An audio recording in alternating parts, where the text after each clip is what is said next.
Hold Right. Yeah, so, That's a good point. So that's why we don't, because architects, no, they'll put you on the cheapest system, right, and then put that in, and then usually all the maintenance, you should be the one in charge of making that choice. Oh, no, that's not good. I'll be aligned with the IBC. Or the light. Go over next to Steve, it's out of your path. Then I can't be by worry. I can move over one of them. Here, Am I in the way of Randy? here, I'll Let's all move move over to over one. Steve's and Adjust that. Can't. And, because it's, here, Don't tell me you can't. well, you can, just, But then here, and Why? move over here, I'll move over there. Why don't I move over there and you stay where you are? does anybody But want then my? you're not next door. I can slide over. I do. We'll just move over. What, are you getting up to adjust that thing? I don't think we can. Oh, yes, you can. Well, You get a ladder and a hammer and you can adjust it. some wrenches, yeah. Can you move your ladder here? Can you move your table Yeah. forward? I think that would help. Yeah, I would think. I'm moving over there. I don't care what you do. We're gonna try moving We'll just the move it table forward. forward and see if that helps. Ever does that weird? Here we go. Is that Should get still you on gonna white. get us? What are you looking for? Is that better? Oh, that's better. I don't think it'll mirror, it's one or the other. Okay. Yeah, I'm That seeing was about it. bright lights. Should be good to see it.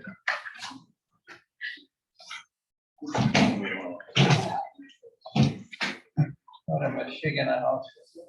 I'm still seeing this. I know. Jody's a, Oh, I see it. Which one? I don't. We always did. big Jody. He's a little Joe. Nice. Nice. I'll take it.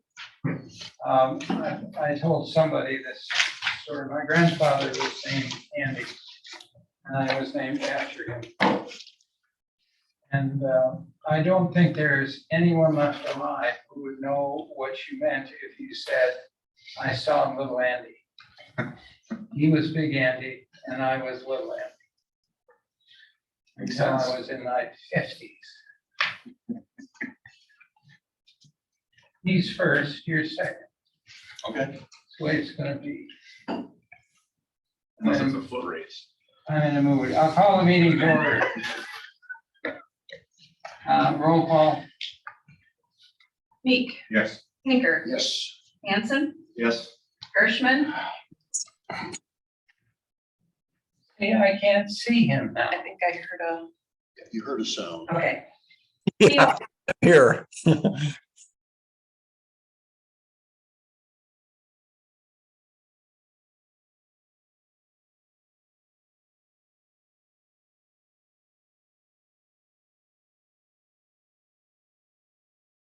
I can't hear you guys now.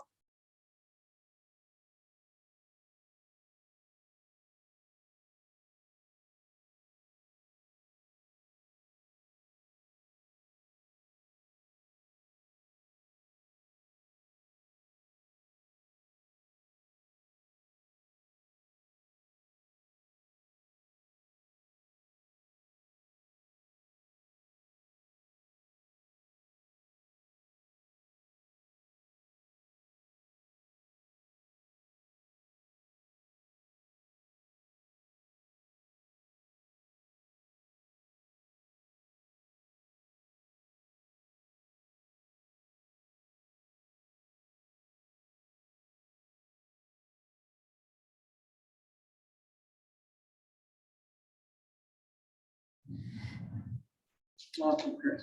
Good morning. Loud and clear. I can hear you. Don't talk so loud. He's so easy. Approval of the minutes of July 20th, 2023, regular meeting. I move to approve the minutes. Thank you. Is there a second? Thank you. Are there any corrections or changes to the minutes? Hearing none, all in favor of the motion to approve them signify by saying aye. Hi. Thank you. Motion carries. I can tell by the number of voices I heard. Approval of the minutes of the August 2nd, 2023 special meeting. I move to approve the minutes. Second. We have a motion, we have a second. Is there any comment, discussion, changes, errors? Hearing none, all in favor of the motion to approve the minutes of August 23rd, signify by saying aye. Aye. Opposed, same sign. Motion carries. Approval of police department bills. Thank you. There's two sets of bills in this packet. The first one was signed by Commissioner Keel on July 21st. And the second by Commissioner Pinker yesterday, August 9th. I'd like to direct your attention to 6B, where there's a note in there for an Apple Watch for Matt Ferris. We did replace a watch for Matt. He was wearing it during a training. Something that we did encourage at the time because we'd like officers to train in the same equipment that they would have on the road. Not thinking that we would have that 1 in a million shot with a sim gun that would directly hit his Apple Watch and break it. We did replace it, and then there's now a directive that we won't wear jewelry during training anymore. So that's where the Apple Watch was. Also on 6E, we did receive our final pursuit vehicle this year. Later on in this meeting, we'll kind of break down or at least discuss some of the costs that we're facing with those vehicles, but we have all three for this year, so our supply chain is at least getting better. I didn't see anything else that I thought was of note, but I would certainly be willing to answer any questions and ask that to be placed, or I'm sorry, approved. On page 6B, we've got 2 repairs with air conditioners. Same vehicles, we had the engine problem. See here. Chances are yes, Okay. but 94, actually 94 is our K9 squad. That's one of their remaining Fords. Okay. So that one would not have been one with motor problems. Okay. Any other comments or questions? Then over on page 6E. From the Technicat. We've got THC with /QR. What's the QR? Is that just a QR code?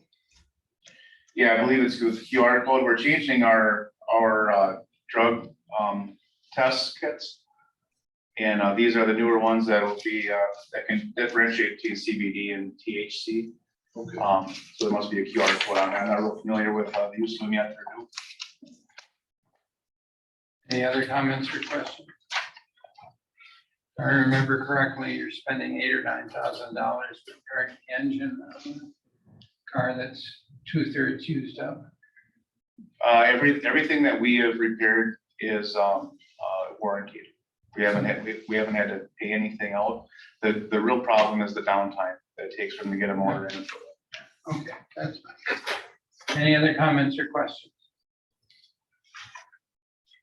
On my agenda, there's a little RC in red.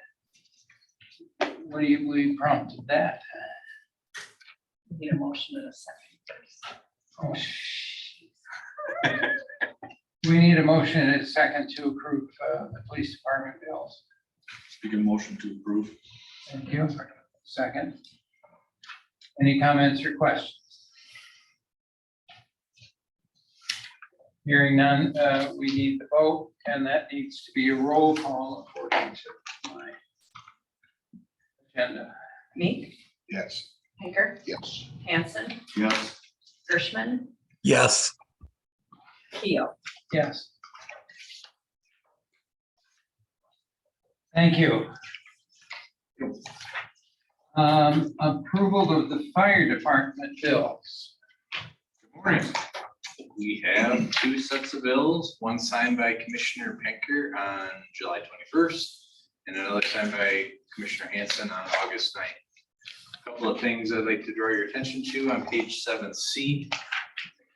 You'll notice we did repair the car 6. That one had a blown head gasket in the turbo. That bill amounted to $8,600. Just as a reminder. Oh, that's the one I was thinking of. Yeah, I think it was. Yeah, I'm sorry. So this is the one we're gonna initially do a budget resolution for, but we tried to squeeze it into our regular maintenance budget. So that did come to the amount of $8,600. So that our maintenance budget took a hit on that. On page 7I as well, you'll see a bill in the amount of $44,538.83. And this was for the lease of our portable radios that we purchased some time ago. Happy to report that this is the final payment on that lease. So other than that, I didn't see anything else. I'd be happy to answer any questions and ask that you approve fire department bills. Questions or comments? If that's the last payment on the lease, at the end of whatever time period, do you own them then? Yes. Yes, Yep. okay. And the radios have worked with that? The radios have been great for us. Very happy with switching from Kenwood to Motorola. Just the fact that ours are ruggedized now and our Kenwoods would take a beating in fires and things. So they're a little bit better radio for us as far as what we do. So Okay. very good radio. Question. Are they UHF, or just UHF? Yes, they are VHF, UHF. They're dual band radios. Yep. And that makes a difference in Right. where they're effective.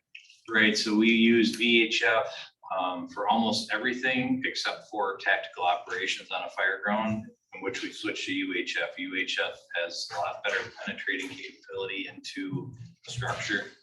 That's so we can maintain communications with the incident command outside the building. Need a motion to approve the fire department bills. Motion approved. Thank you. Second. Thank you. We have a motion, we have a second to approve the fire department bills. Any comments or questions before we vote?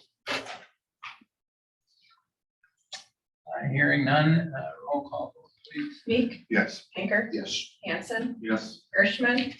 Yes. Keel. Yes. Item 8 on the agenda, police department activities, training reports, and correspondence. Yeah, we had this month we had, with summer months generally, the training and stuff sometimes reels back a little bit with vacations and whatnot, but we did stay busy this month, buttoning up the rest of the budget, making sure that that's in order and preparing for the school year. We've talked with our crossing guards, and we got some ideas how we can make things a little more safe. And city engineer, we've brainstormed some ideas, especially over by that Becker, Palmetto, Apple area, kind of by the high school general area on Circle Drive. That's always congested, so we're trying to work through some of those issues. Other than that, I didn't see anything really noteworthy, and but I would be open to any questions. Any questions?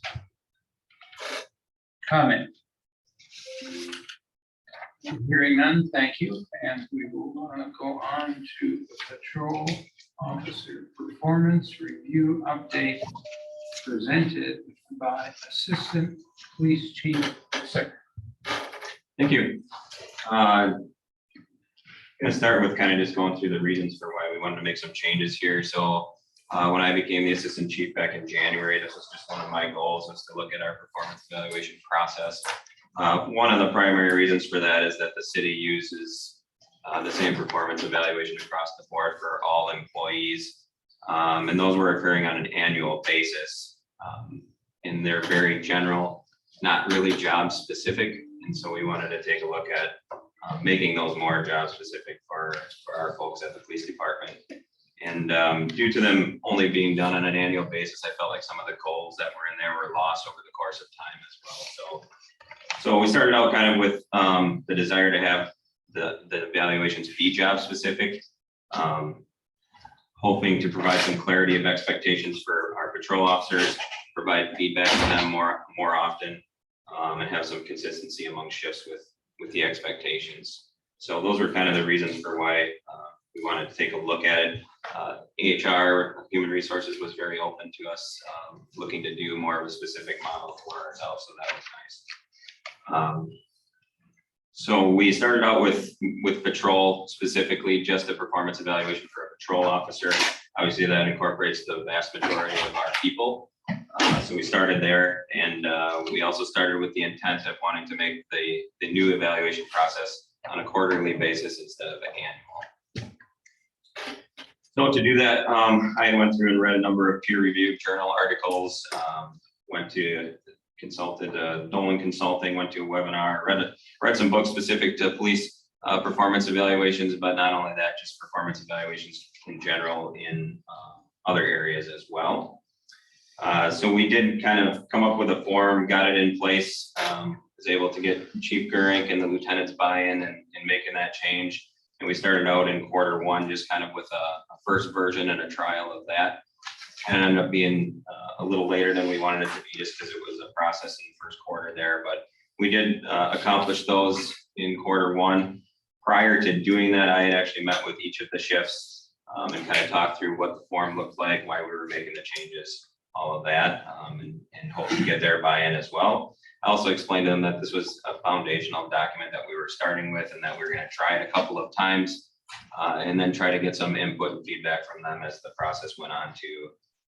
So we fully believe and thought that, especially if we do this quarterly and throughout this first year, there will probably be tweaks and changes each of those quarters until we kind of get it to where we want it and where it works best for everybody. So the form actually ended up becoming a little bit of a central landing place for some other things that we like to keep track of throughout the year.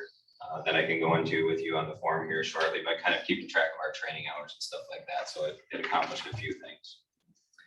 I believe you all have a copy of what the form actually looks like in your packets. I'll just try to be brief and run through what our vision was for each one of those categories and boxes, and then look for your questions if you have any. But the first page of the form, ironically, is kind of what you would expect to be on the last page, but we wanted to be able to kind of look at the first page and see an overall summary of performance without having to kind of page to the back. So that first box there is actually marked summary, and it's just a general overview of the areas of evaluation that's noted more specifically in the subsequent areas of the form. It's overall performance, like highs and lows, those types of things noted there. And then I also provided the lieutenants with kind of a same copy of this with instructions for each one of these boxes. So they have on their copy all the definitions to those things that you see located there above the box. Definitions for what it means to be unsatisfactory in performance, needing improvement, meeting expectations or exceeding expectations, so that we can stay consistent in that. The next box, the activity productivity, is kind of self-explanatory, but Lieutenant Bornbach did a great job. He came up with a formula in Excel for us to kind of just keep track of days worked of each of the officers, and then the total incidents that they handled, and then also their self-initiated activity, things that they're doing when they're not being called to calls for service. And then those get compared, just the averages get compared to the rest of the staff at the department, all other patrol officers. Page 2, we wanted to look at and recognize some of the additional responsibilities that a lot of our officers have. They're not just patrol officers. A lot of them have extra responsibilities, certifications, or assignments that they handle. So trying to capture a couple of things there. First off, they're conducting trainings throughout their daily duties. We want to recognize them for that, but we also give credit for that and how that takes up some of their time. But we also want to hold them accountable in that. If we send them to instructor certifications and things like that, we expect them to then produce those trainings inside of our department to make all of our officers better. Some examples of that might be like a lot of our officers are part of our special response team, field training officers. A lot of them are instructors in various disciplines like defense and arrest tactics, firearms, that type of stuff. So those types of things get noted in there. A little bit different. The next box is more focused on what our officers do for outer departmental training, and just again, kind of trying to keep some tabs on that a little bit. All of our officers are required to get 24 hours of training throughout the year. And sometimes we get towards the end of that training year and we're like, okay, this officer only has 2 hours and now we're scrambling to try to get 22 hours before June 30th, which is the end of the training year. So this is another way to just keep track of those. And then in addition to that, sort of centrally located in that box on the heading there, it says information shared, how and who with. And that's just another way we want to try to be accountable and be a learning organization and have our officers that do attend training outside of our department, bring that back to our officers inside the department and share the knowledge that they've learned. So a way to keep track of that. Next, we have the body camera review and squad camera reviews. Those are basically just spot checking of each of those. They're not necessarily random. I encourage the lieutenants to look for body camera videos or squad camera videos that, you know, are a better example of our officers using their communication skills or what have you. So we look for like use of force incidences. On the squad camera ones, we may look at their emergency response lights and sirens, the things that they respond to, just to make sure that we're abiding by all of those things, using due regard, that type of stuff.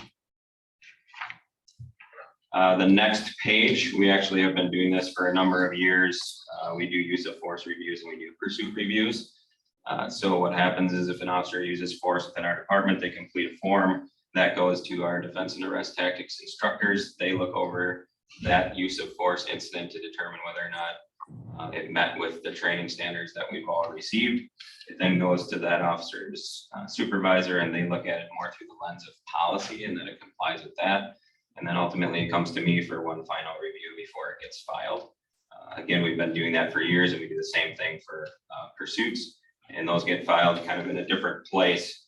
So this was just another central landing place where we can still encapsulate the previous quarter and see all of those actions. So the idea here is just to kind of note, hey, there was a use of force incident. Here's the case number. This is when it happened. It complied with policy and that type of stuff because it's reviewed more thoroughly in a different place, but we just wanted to include it on here. Travis, how are we defining these subgroups? Pretty much anything more than a decentralization, which is taking somebody to the ground, but even it could be lower thresholds of using pressure points, things like that. So we have instructors certified in those areas and a use of force continuum, so to speak. And so as soon as it meets one of those thresholds, they do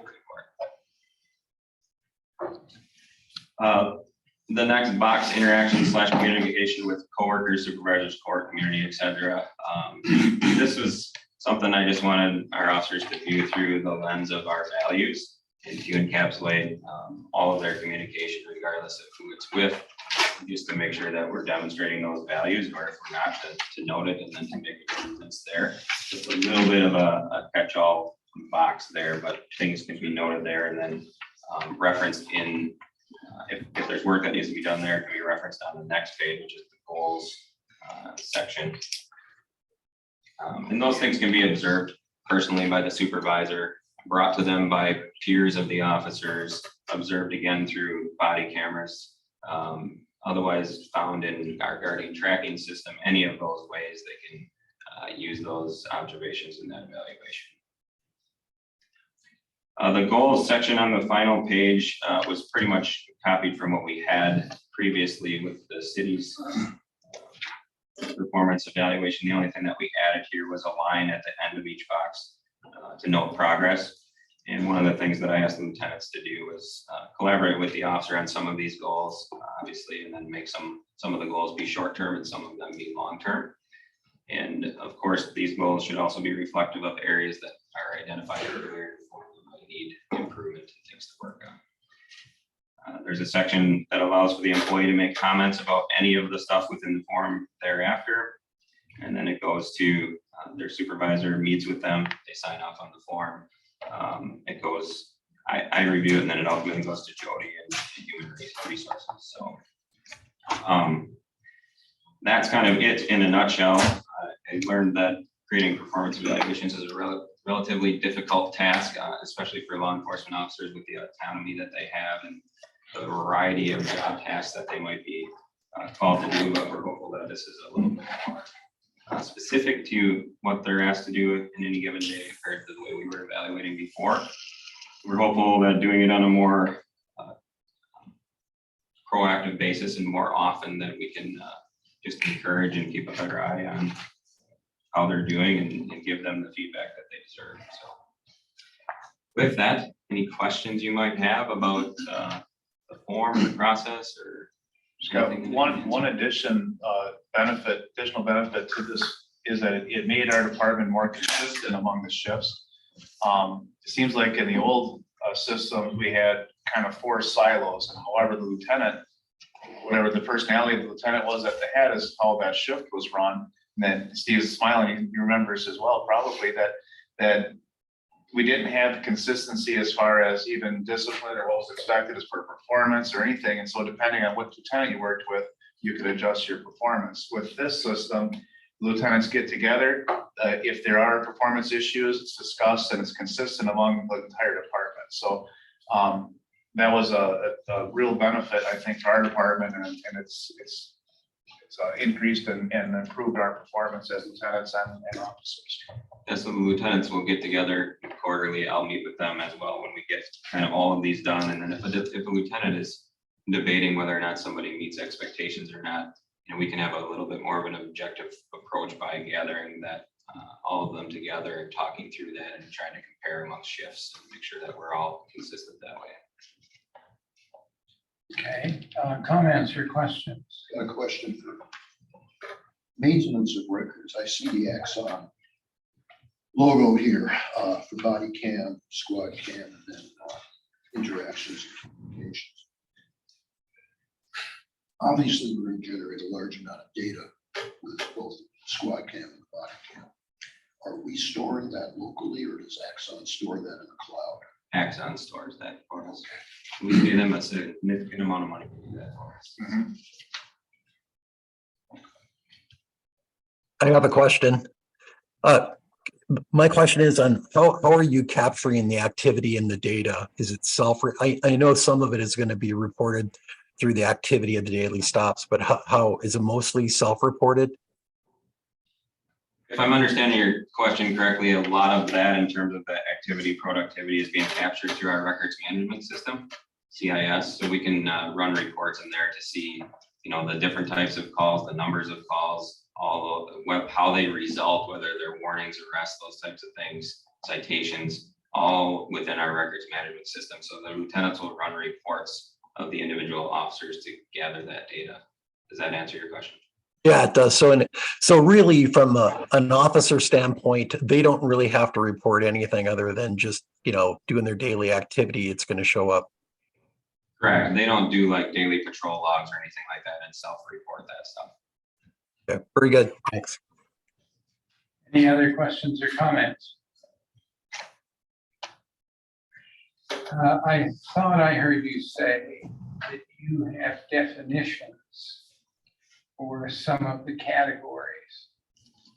I personally, I would like to see those. Absolutely. I can email them to you, or Yeah, that'd be fine. Having lived through these kinds of things, I can't wait to see your definitions, because those are hard. Well, they were pretty much used from our previous evaluation. Well, that's fine. And the other thing is, there is a major error in this set of sheets of paper. The boxes are too small. You're gonna find that out, Murray. we can add sheets. Yeah, that's what you're gonna wind up doing. Appendix A. And welcome, Mike. I'm good. Any other comments or questions? Good effort. Appreciate you doing it. We're at item 10 on the agenda, emotional support at the police department. Which we need more than you could imagine.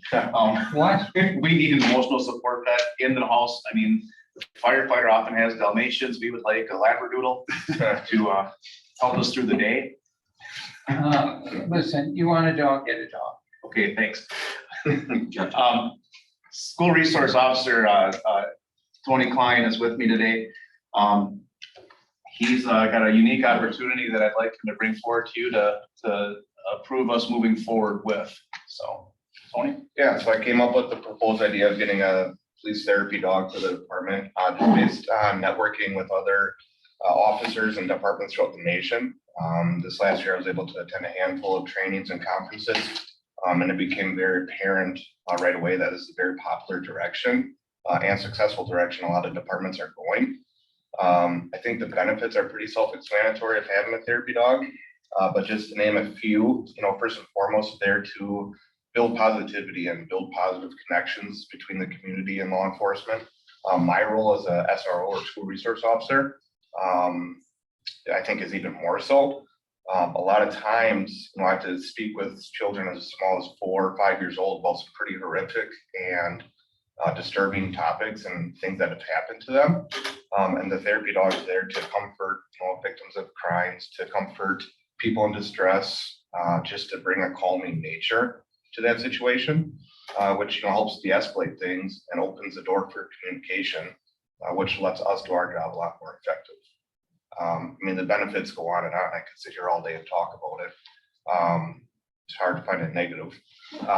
Anyways, you look at all these departments that have had them, they're immediately from day one, the star of the department. They're loved by the community. It becomes almost a whole community thing. Anyway, so in my research, I kind of found that a lot of departments have been going to the same kennel. It's called Blueberry Cottage Labradoodles. It's over in the Osseo area. They have donated over 20 dogs to departments around the state. So I reached out to their owner, Heather, and she immediately got back to me and said she would love to provide our city and department with a dog. Right now, there's 7 departments ahead of us waiting for one. So she gave us a timeline of sometime in the spring. I also, so to get it certified, you have to go through a series of steps and training. So I reached out to Dan Leonard, retired from the police department, ordinance officer. He had donated his time and resources also to complete those training steps to get it certified. So I think we covered all the steps. Yeah, the big thing here is that it's primarily to help build those relationships and trust with our SRO and the kids that Tony is going to be dealing with on a daily basis. And by building that relationship, when there is a tragedy that happens in their lives that Tony has to deal with, it's easier to get them to tell us about it. The kennel is donating this at no cost. The training is at no cost. It's really, it seems to be all checks in the benefit column and none in the negative at this point. We have talked with the school. There is, I don't want to say red tape, but there's some things that they want to ensure that we're responsible for the dog, and that the dog is a member of the department. It's not a personal support, support animal. It's for the department and to bring a need to the community. So we have had talks with the school. At this point, they're on board. They obviously have to bring it to the school board for final approval and for us to move forward. The training session takes about a year. Yeah, so the minimum age to get a dog certified, nationally certified, that's through International Therapy Dog, ITD. It has to be at least 1 year old, typically 1 and 1.5, but that's something that Dan Leonard would evaluate, and when he thinks it's ready, he would set us up with that instructor. But yeah, you have to do a series of obedience classes, which are once a week, which, like I said, he donated or pledged his donation of time for that. Goes from basic to advanced to good citizen, and whenever you're ready to get certified. Okay, comments, questions, please. I'm kind of wondering what happens with the dog. Is there a primary handler or how does that work? Yeah, I would be the primary handler, So the dog would go home when you go. just like the canines that we have now. And is the pay structure going to be different for Tony? It's going to be most likely, if approved, to be in line with what our canines have now. There is FSLA laws that say that they would be given a half hour each day for care and things like that. And I think it's easiest for us to just blend that with our current canines, and it fits in the contract nicely that way. Of course, with commission approval. Other comments, questions?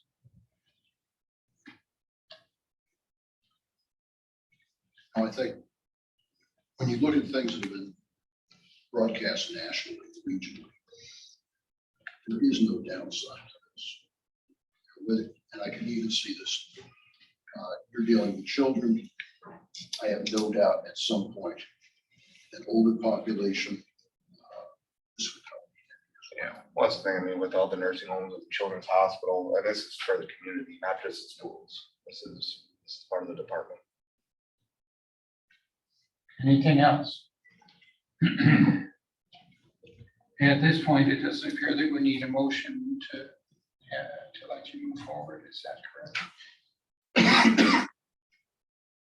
I would just need clarity that the commission would support the project. I sense a consensus of support for Consensus, the yes. project, yes. Thanks. Item 11 is vehicle costs, and let me just, thank you for coming this morning. Thanks for your time.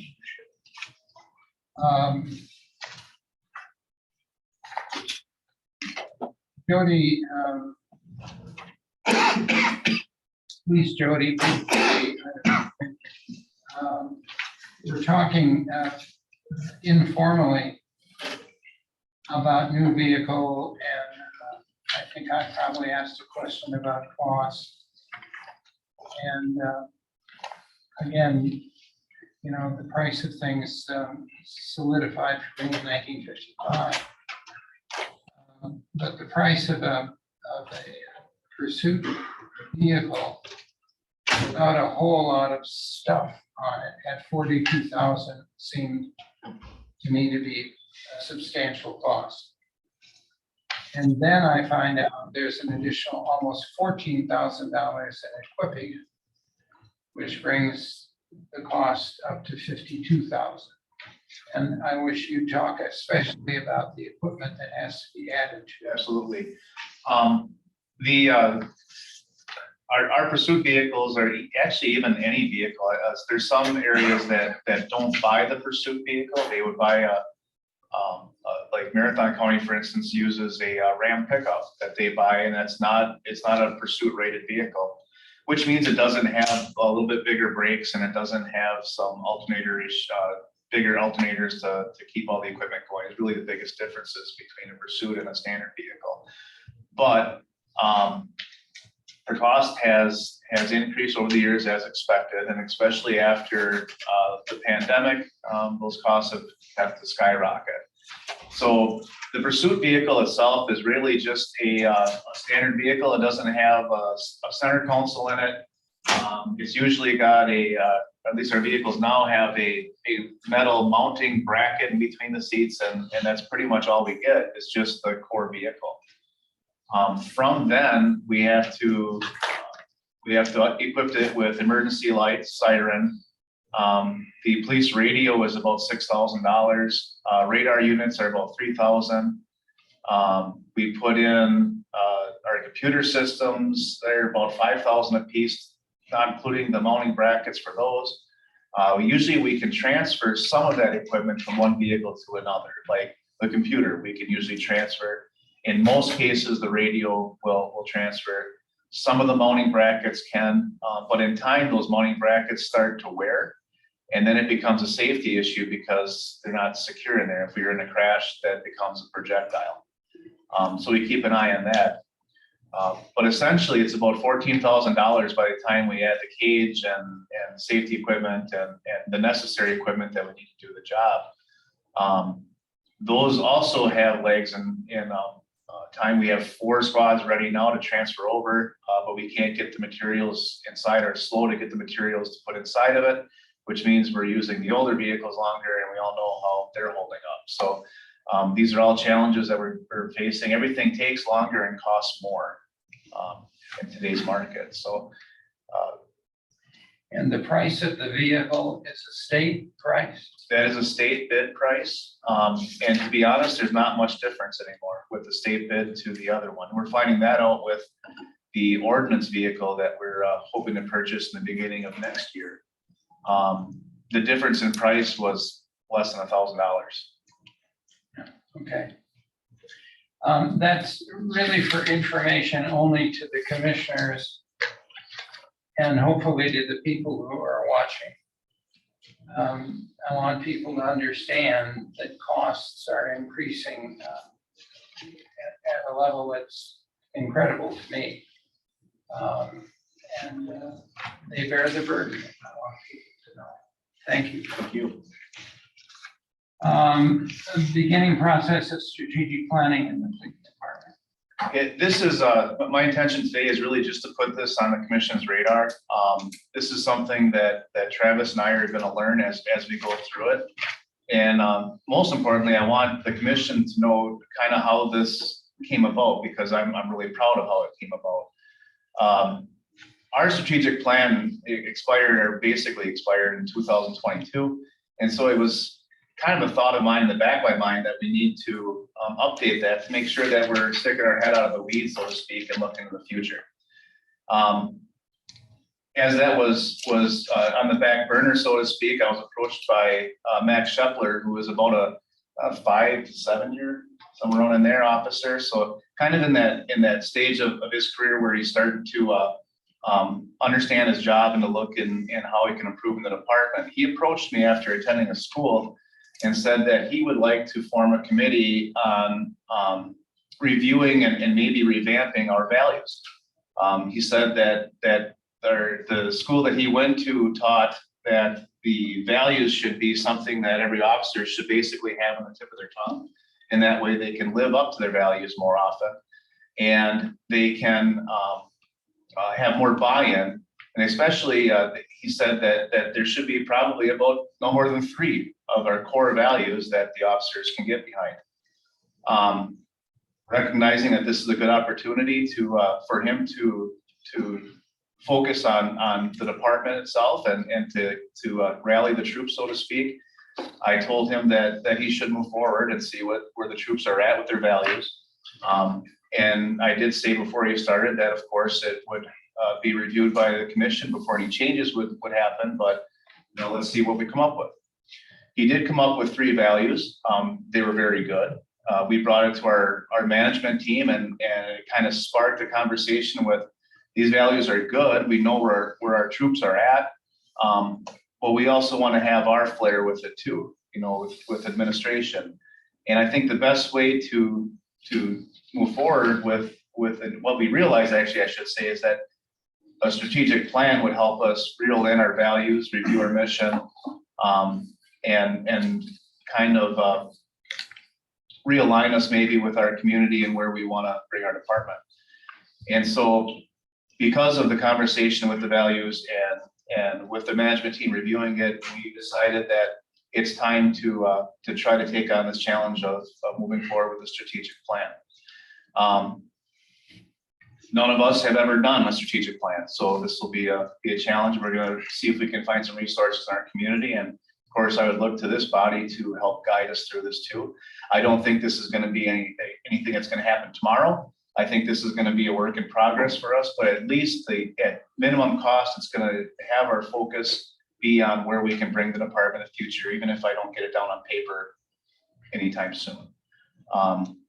So basically, like I said, I just wanted to put this on the radar. I would be open to any comments or suggestions that we have at this point on how we can move forward with it. And I would open that to you folks. I'm gonna answer questions, please. The present or expired strategic plan. How much did that deal with? Did that involve construction, improvement of the fleet? When we reviewed it, honestly, there's some really good goals in it that we may put in our new strategic plan. Kind of at the top of the list is facilities. And, we know that's been an issue for our department and for a number of years, and remains today. And so I think that our facilities and our possible move to a new building and planning how that building should look and things is all part of that strategic plan. There's a lot of changes in law enforcement. We are getting technology, costs are going up, so we have to find creative ways to have training and creative ways to have equipment. We have drones, we have new risks. You know, we never had to worry about a vehicle going through a parade before, but that is something we have to worry about now. So all of those things bounce around in my head when I think about a strategic plan and meshing some of the old with moving forward with what we may face in 5 years. Comments? I'll make just a general one. I think it's a wonderful idea. The officer's name was Max Scheffler. Max Scheffler. He gets an extra point or two for initiating it because I think it's an important thing to do. And it's not as much the outcome as it is the process of going through it. It begins to make you think differently and evaluate differently. So I encourage you to go forward. I'm anxious to see how you do it, and I'm anxious to see where you end up. So, thank you. Next item on the agenda is fire department activities, training reports, and correspondence. Nice change, right, Pete? Yeah, you got to take a nap for a little bit. Thanks for that. Sorry to bother you. Thank you. On page 13B, you'll see that on the 17th, the department trained with electric vehicles. It was just kind of a general statement in our activities report, but really what this was Wheelers Chevrolet on the south end of town actually set this electric vehicle class up for us. We had 2 separate sessions, which included departments from all around our area, which was very good thing for all the departments, including our own people. Mary Jo catered in food. She brought drinks and refreshments down here and sponsored the whole thing. So just a big thank you to Wheeler Chevrolet for doing this. A lot was learned, like as you guys know, electric vehicles, we've talked about that a lot, as far as what it takes to put those out in the case of a fire. So the more we can learn about them, the better. So I just want to point that out. Other than that, it was a busy month of training, meetings, ride-alongs, inspections, and other events. Also on page 13H, there was an error, the concurrent call volume data sheet. That is accurate for the month of July as far as the data is concerned, but it does read June. So we just forgot to change June to July. Concurrent calls do remain at 25% for the year, which means 1 in every 4 calls that come in, we have a second one going on at the same time. But that trend has continued. Other than that, I'll take any questions you have and ask that you place the activities, training reports, and correspondence packet on the file. Question about Question about, I'm sorry. training. Roadway safety training. What is involved? That was on June or July 12. I think it was July 12 and July 31. Oh, July. Okay, so hazmat IQ and roadway safety. So they probably trained on 2 different topics that day. Usually it's once in the morning, once in the afternoon. Hazmat IQ is a way to process a hazmat scene. It's a course we took a long time ago and we're certified in. It's just a quicker way to process a hazmat scene. It's another tool for our toolbox, I guess, for a hazmat incident. Roadway safety was likely probably just a general overview of as far as response and being on, as you know, as you probably pointed out many times, Commissioner Penker, that there are people that get hit, unfortunately, by oncoming vehicles, and just making sure our scene is safe.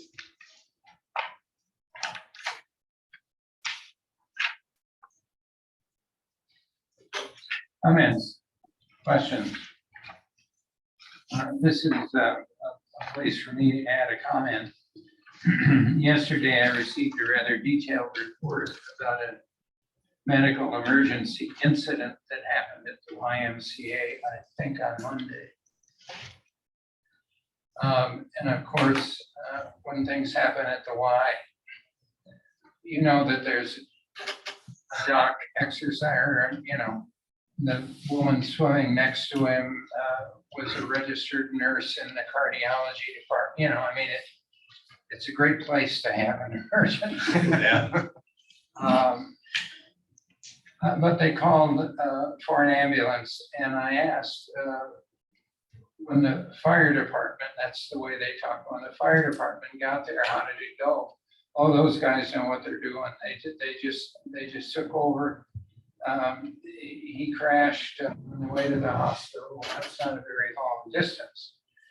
They got him going again. Anyway, very complimentary about the EMTs or paramedics or were there and who called. And there were 4, so there must have been a truck with him, right? Yes. Very Great. complimentary, very complimentary. Tell me that. Thank you. Update on proposed fire department budget. Yeah, so as you remember, last month we discussed, we went through the entire budget process, but specifically, we had discussed moving, we currently have the 3 vacant positions in our budget.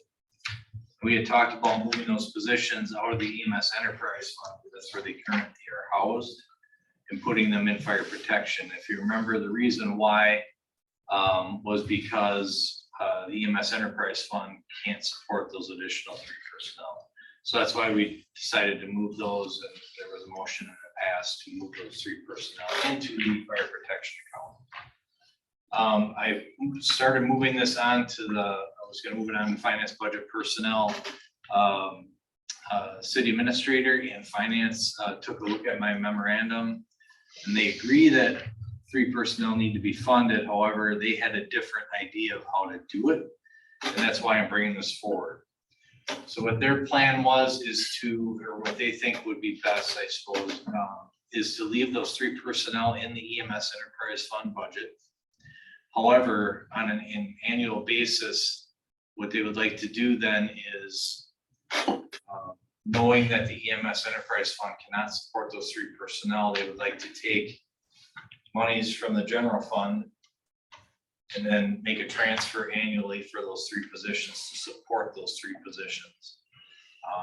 Again, this was coming from the finance director and city administrator. Does a couple of different things. It shows the city's support for the EMS service at that point, that they're kind of making a payment into the EMS enterprise fund or the general fund. And again, the funding source would be the shared revenue, supplemental shared revenue that the city will be receiving next year. I personally didn't see an issue with this. The 3 personnel are going to be funded that are vacant. But I just want to bring it forth to this body because we did have a motion to do it one way. I want to make sure it's okay to do it this other way, as long as the personnel are funded. So I'd just like to open it up for discussion. Thank you. Comments? Any concerns about the process? Randy, you got anything? No, it makes perfect sense, and it does show that he is supporting the additional staff. So I think it's a great idea. Well done, Pete. Thank you. Thanks. Okay. We do not need to vote on anything in that regard. Okay. If we had concerns about it, then we might do something more. But Okay, we'll proceed forward as, you bet, thank you. you bet. Thank you. The next item is 15 on our agenda, accept the resignation of Fire Chief Fleddy effective August 24th, 2024. All right, 25. Say a few words. If you have to. I'd like to. Thank you. I'll see if I can hold her together here. This was not an easy decision. When I got in this position, was promoted up a year and a half, well, a little over a year ago. This was not my intent. My intent was to retire from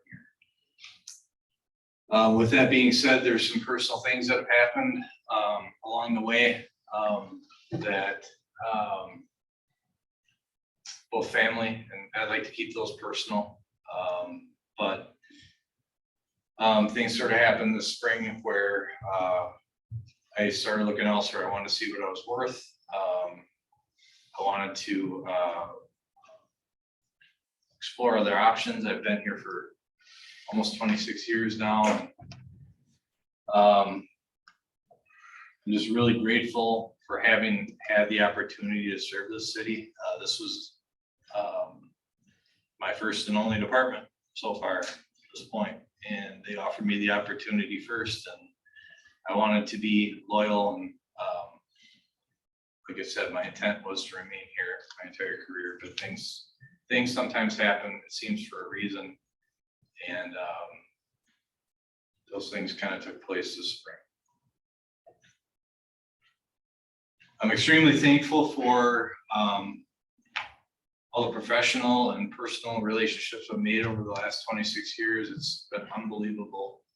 The people I've been surrounded with have been nothing but supportive, and a lot of them I call friends now. So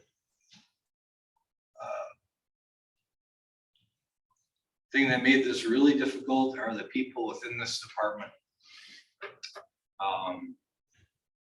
The culture here right now is in a place I have never seen. I know this is, I know in my heart of hearts, this is a unique department in the fact that our people, our firefighters take care of each other both on and off duty. Family is used in the fire service a lot, and I think every department uses it, but this is truly family here, which I think really makes it unique. And I'm really going to miss that part of what we've created here, the culture. Our firefighters have created this culture. It's been pretty easy for management. My point of view is we just need to support that. They're the ones that created this. Our job is to support it and to foster it and make sure it continues and be a part of it. So just all the firefighters and everybody here, I'm gonna miss everybody greatly. Looking back, I have no regrets over any choices I made here or anything I did here. And again, it's just been a real pleasure to be able to serve this department, this community, and wish you all well. I'll be thinking of all you, and I might even miss Jody a little bit. I don't know. Yeah, one. But know that. Please, Jody. But thank you very much, and I appreciate it very much. If there's ever a time that you can deny a resignation, I would vote for that now. You know, I truly wish I could. And when I got Pete's letter, I was very concerned and upset. But then I had a long talk with Pete. And I now believe that Pete is doing the right and best thing for himself, which is in the long run, the best thing for the department. Pete, you know you're appreciated. You know that you're highly thought of across the community. The commissioners can all respond in their own way, but on behalf of the commission, we accept your resignation. Well, I guess we got to vote on it. But it's not something I would prefer doing. And we have a letter of resignation. We have to formally accept it. That requires a roll call vote. We need, oh, shut up. We need a motion. Second. Thank you. So, have a motion, have a second to accept Pete Footy's resignation as fire chief. A roll call vote. Meek, Yes. Pinker, Yes. Hanson, Yes. Gershman, Yes, Keel. Yes.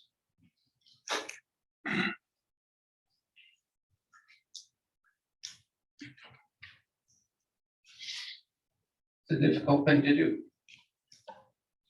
But next item is the appointment of interim fire chief upon the resignation of Fire Chief Floody.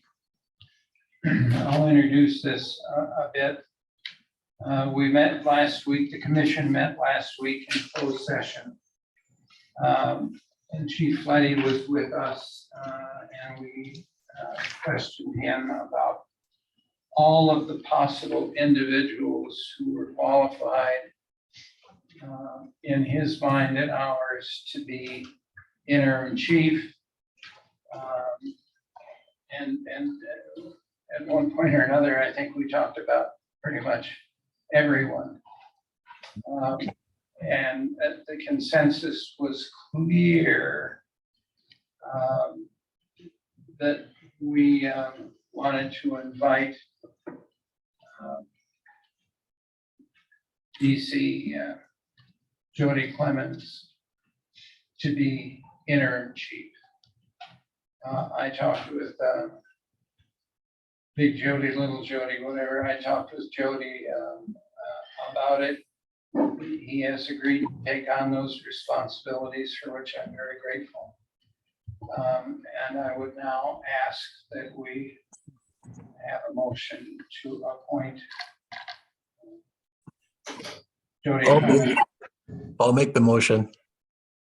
Thank you, Randy. Second. We have 2 seconds, Steve and Bill.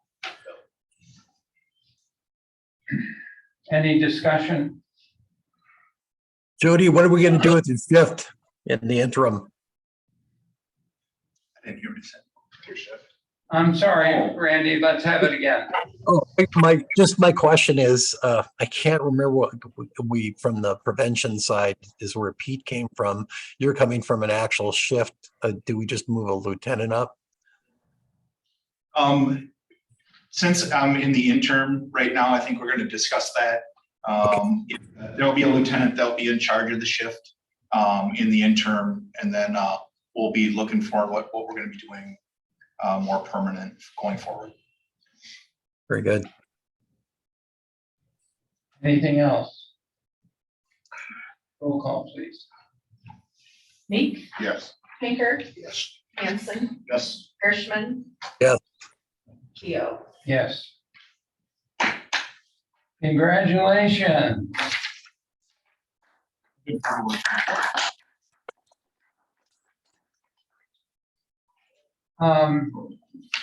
Pete, what size shoe do you wear? About a 12, Jody, what size shoe do you wear? about a 9, because I got some growing to do. Yeah, you better stuff some paper in there. Sounds good. Is there anything else to bring before the assembly? Hearing no additional business, we will adjourn this meeting.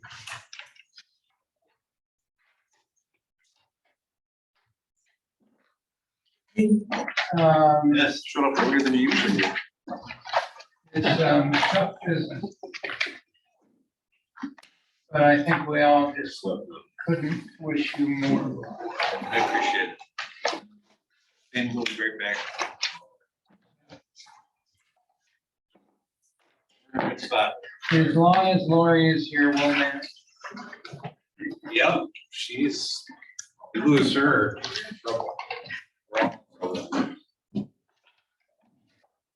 Remember, it's not administrative assistant. It's deputy, assistant, deputy, or assistant deputy. Yeah. And there's cake, so if everybody wants to